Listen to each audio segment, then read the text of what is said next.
para ulama telah menjelaskan hal ini.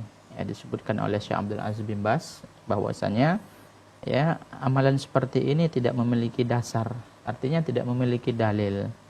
Jadi ya ketika kita mengebumikan atau menguburkan mayat itu tidak ada bacaan khusus.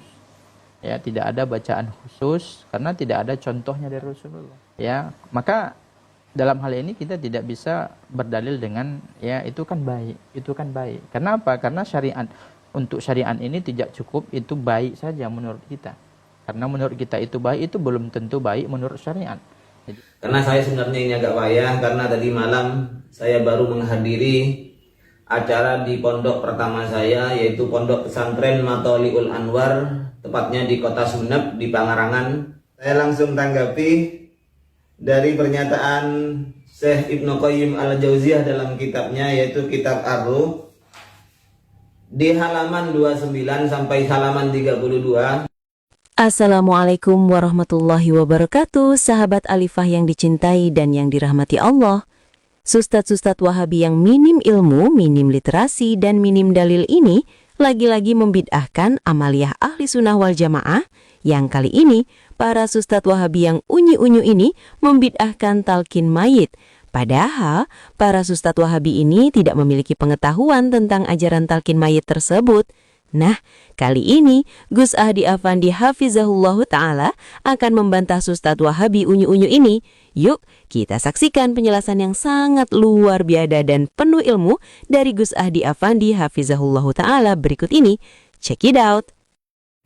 Kali ini saya akan menanggapi salah satu ustadz dari kalangan Salafi, yaitu yang mengkritik masalah talqin mayit yang biasa dilakukan oleh Haswaja, oleh kita itu ketika mayit sudah dikubur kemudian ditalkini. Lagi-lagi alasan mereka itu tetap pancet, kata orang Madura, tetap pancet, alasannya tetap karena tidak ada contoh dari Nabi Shallallahu Alaihi Wasallam. Baik, selain tidak ada contoh dari Nabi, juga tidak ada contoh dari para aslafun as-soleh. Baik, saya langsung sebagaimana biasa, saya tidak akan menanggapi dengan bermacam-macam hadis ataupun dalil. Saya akan langsung menanggapi pernyataan beliau itu dengan kitab ulama beliau sendiri, yaitu kitab ulama dari ulama-ulama Wahabi sendiri, ulama-ulama Salafi sendiri, yaitu kitab Ar-Ruh yang dikarang oleh salah seorang murid Ibnu Taimiyah yang sangat terkenal, yaitu Ibnu Qayyim Al-Jauziyah.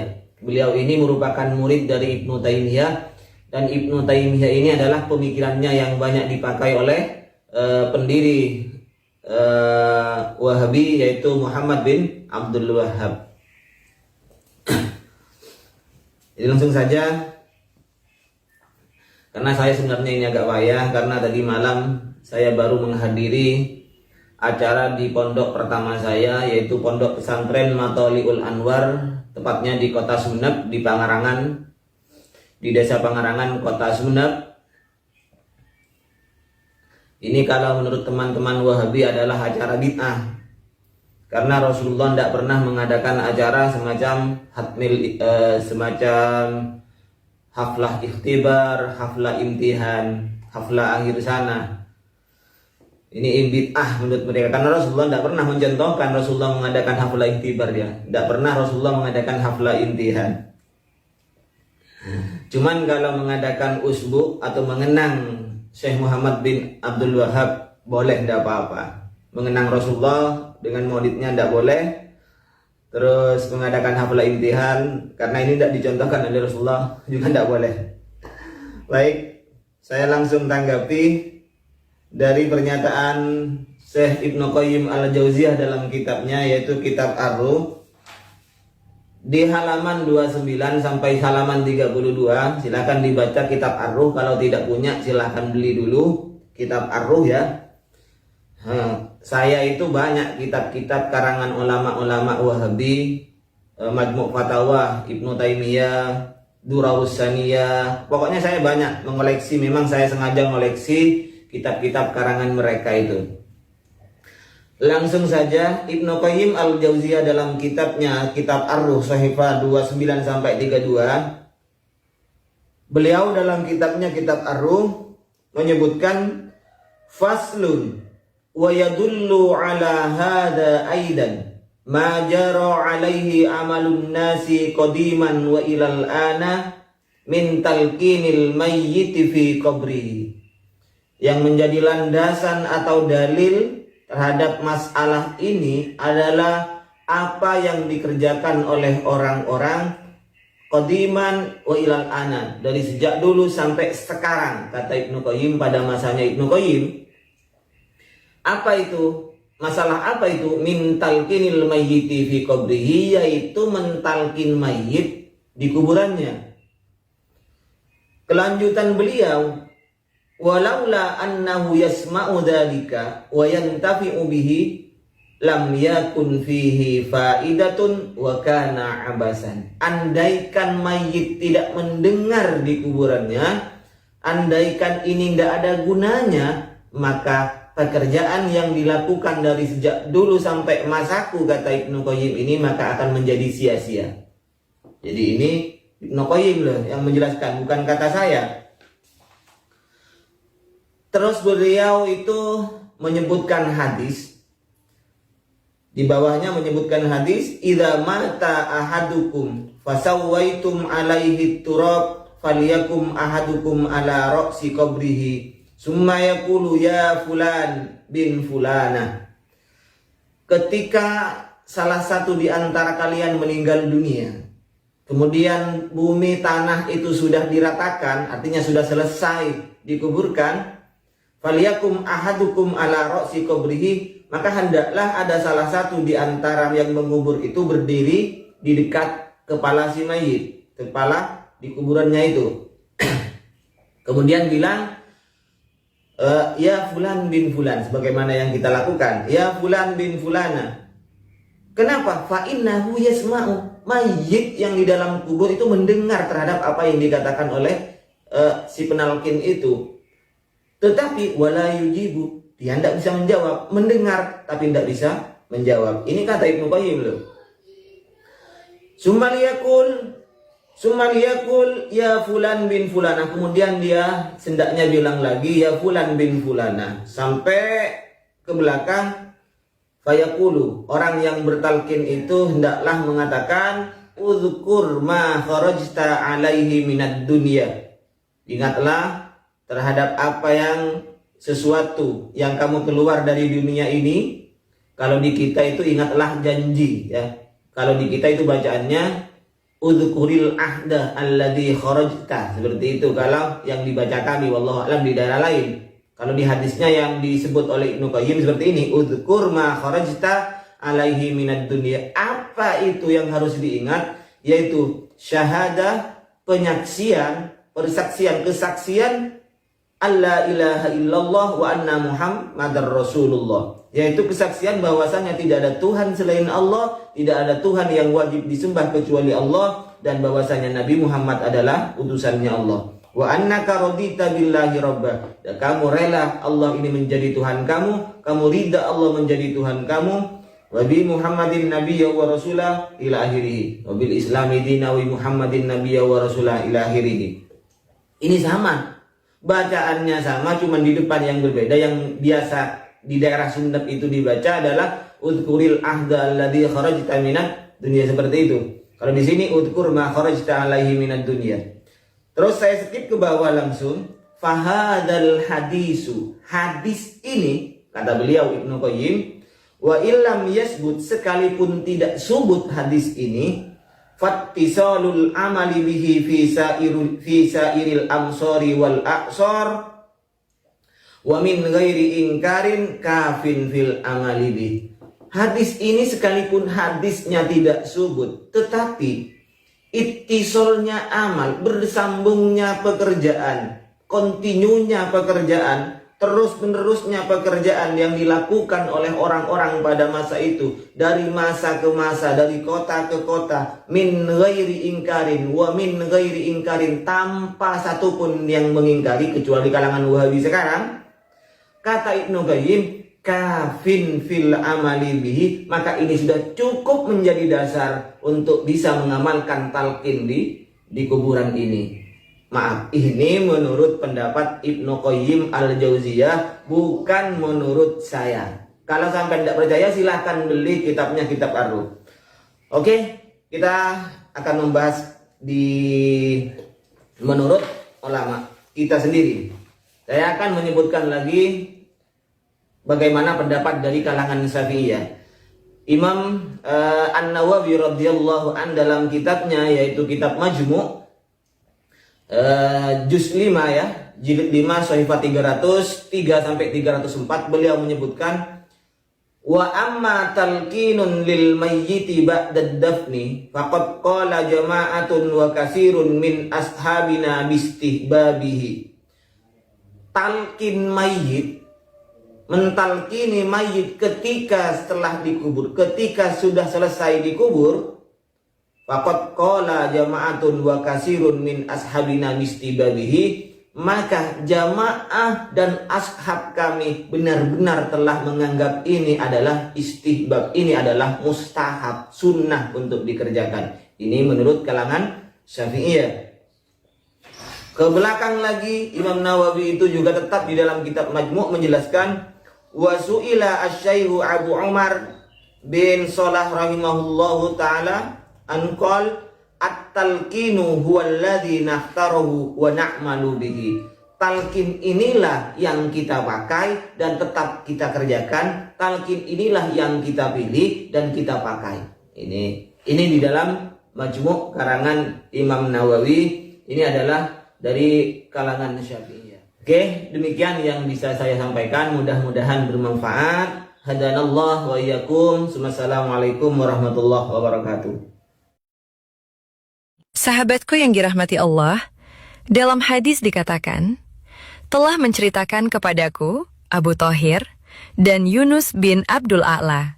Keduanya berkata, telah mengabarkan kepada kami Abdullah bin Wahb, telah mengabarkan kepadaku Amru bin Harith, dari Bukair bin Al-Ashaj, dari Busru bin Said, dari Ubaidullah bin Abu Rafi. Maulah Rasulullah Shallallahu Alaihi Wasallam bahwasanya ke kita orang-orang Haruriyah keluar, dan saat itu ia bersama Ali bin Abu Thalib. Mereka berkata, tidak ada hukum kecuali kepunyaan Allah. Maka Ali berkata, itu adalah kalimat yang hak, namun dimaksudkan untuk kebatilan.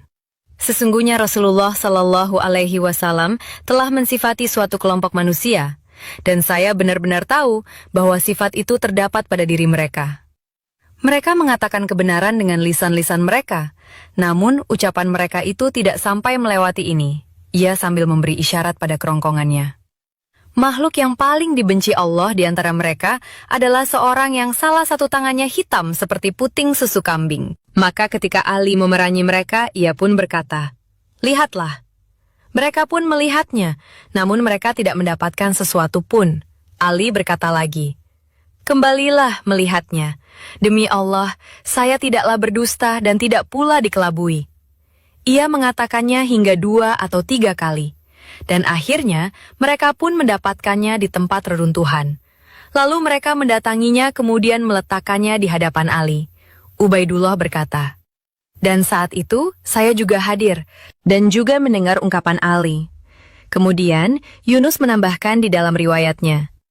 Bukair berkata, dan telah menceritakan kepadaku seorang laki-laki dari Ibnu Hunain bahwa ia berkata, saya melihat tanda hitam itu.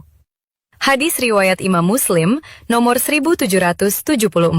Sahabat aswajaku yang dicintai dan yang dirahmati Allah, marilah kita senantiasa berdoa kepada Allah Subhanahu wa Ta'ala.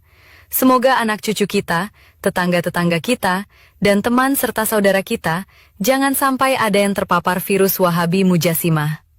Mereka adalah golongan yang menjisimkan Allah Subhanahu wa Ta'ala, seolah-olah Allah sama dengan makhluk. Mereka mengatakan Allah punya telapak kaki. Mereka mengatakan Allah punya betis, dan betis Allah terbakar api neraka hingga mengkerut. Mereka mengatakan Allah berambut keriting. Mereka mengatakan Allah punya jari-jari tangan. Mereka mengatakan Allah seperti Nabi Adam. Dan mereka mengatakan Allah duduk di atas arash. Dan mereka juga mengatakan bahwa Allah itu punya tangan, dan tangan Allah kedua-duanya kanan. Mereka mengatakan bahwa Allah punya wajah jisim. Dan mereka mengatakan bahwa Allah bisa tertawa. Allah punya bibir dong? Ada-ada aja Wahabi ini. Dan mereka juga mengatakan bahwa Allah punya sifat heran. Na'udzubillahi min zalik. Apakah kalian mau memiliki Tuhan seperti Tuhan yang Wahabi? Tentu saja tidak.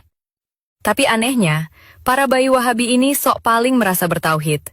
Itu karena mereka tidak mau belajar dan mengambil referensi dari pemahaman lain. Orang yang paham dan benar-benar memahami ilmu tauhid, tentu mereka akan tertawa dan melihat rendahnya ilmu tauhid Wahabi ini. Karena tauhid mereka seperti tauhidnya orang-orang penyembah berhala. Saran buat teman-teman Wahabi, sungguh yang paling pokok di dalam agama Islam adalah ketauhidan, bukan syariat dan bukan juga ilmu kulit. Belajar ilmu kulit hanya membuat terkena penyakit kulit, dan efeknya membuat gatal-gatal. Itulah yang membuat para bayi-bayi Wahabi ini sangat gatal dengan ilmu yang secuil itu. Tapi dalam akidah mereka bobrok. Ingatlah sahabat-sahabatku dari kaum Wahabi, bahwa yang paling utama di dalam Islam adalah akidah soal ketuhanan. Kalau kalian salah dalam bertuhan, maka hancurlah tauhid kalian. Maka belajarlah, carilah ilmu dan referensi dari pemahaman lain, agar kalian mendapat studi banding. Dan nanti, kalian sendiri akan membandingkan bahwa tauhid yang telah kalian yakini dengan tauhidnya para sufi bagaikan langit dan kotoran unta. Tauhidnya para sufi adalah langit, dan tauhidnya para Wahabi adalah kotoran unta. Gak percaya? Cari aja, dan belajarlah lagi. Adapun para sufi yang kalian dengar dari sutat-surtat kalian, itu bukanlah para sufi. Kalian hanya terdogma dan melihat para sufi dari luarnya saja. Yang terkadang yang dituduh sufi itu bukanlah kaum sufi, tapi orang-orang yang tergelincir dan tersesat di jalan. Lalu sutat kalian mengatakan itu kaum sufi, padahal mereka bukan kaum sufi. Kaum sufi itu sangat berhati-hati di dalam amal dan ibadah, dalam kehidupan, dalam berkata-kata, dan di dalam menjaga kalbunya agar selalu suci. Sufi amat berhati-hati supaya kalbu mereka jangan kotor. Jadi apa yang kalian ketahui tentang sufi, bukanlah pengetahuan tentang sufi yang sebenarnya. Maka belajarlah dan carilah ilmu, agar kalian tidak tersesat selagi kalian masih hidup. Jangan kalian bertauhid seperti tauhidnya para Wahabi, karena itu tauhid yang sesat dan tauhid yang mungkar. Semoga ini bisa menjadi motivasi bagi para Wahabi dan bayi-bayi Wahabi untuk terus mencari dan menggali ilmu Allah. Karena sesungguhnya ilmu Allah itu amatlah luas. Dan jika ranting-ranting kayu menjadi penanya, dan lautan menjadi tintanya, bahkan ditambah 7 kali lipat ranting kayu dan lautan yang ada di bumi, maka tidak akan sanggup menuliskan ilmu Allah Subhanahu wa Ta'ala. Itu membuktikan bahwa ilmu Allah amatlah luas, bukan hanya apa yang kita pahami dan kita ketahui saja. Semoga video ini bermanfaat. Saya Alifah mohon undur diri dari hadapan, dan mohon maaf atas segala kekurangan dan kehilafan. Sampai jumpa di video selanjutnya. Wassalamualaikum warahmatullahi wabarakatuh.